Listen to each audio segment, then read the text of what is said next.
ঢাকা কলেজের একজন স্টুডেন্ট এখানে মনে হয় ড্রেস পরে আসছিল, এই যে সায়েন্স ল্যাবের একেবারে ওভারব্রিজের এখানে কয়েকজন সিভিলের ছেলেপেলে ছিল, যারা আমরা সিসি ক্যামেরা ফুটেজে দেখেছি, ওটা আমরা দেখতেছি। ওইটা তার দাবার খেয়ে ওটা সে পড়ে যায়, পড়ে গিয়ে তার গুরুতর আহত হয় এবং তাকে বেল দিয়ে কিছু মারধরও করে।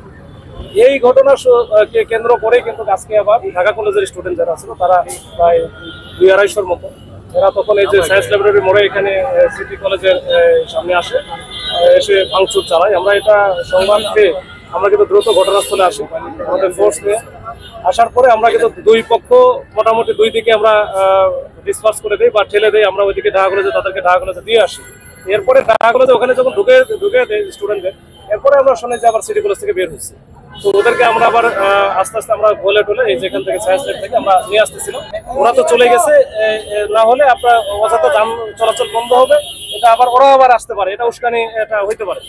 পরে কিছু ছেলেপেলে শোনে, কিছু ছেলেপেলে শোনে না, এর মধ্যে আমাদের উপরে ব্যাপক আকারে ইট পাটকেল নিক্ষেপ করছে। এরপরে কিন্তু আমরা ওইদিকে গিয়ে তাদেরকে ভিতরে ঢুকানোর চেষ্টা ঢুকিয়ে দিচ্ছি এবং একটা পর্যায়ে আমাদের কিন্তু দুইটা ওই যে কাঁদানো গ্যাস, যেটা টিয়ার সেল বলে, এই কাঁদানো গ্যাস মারা লাগছে। এরপরে তারা মোটামুটি ছত্রভঙ্গ হয়েছে, ভিতরে চলে গেছে।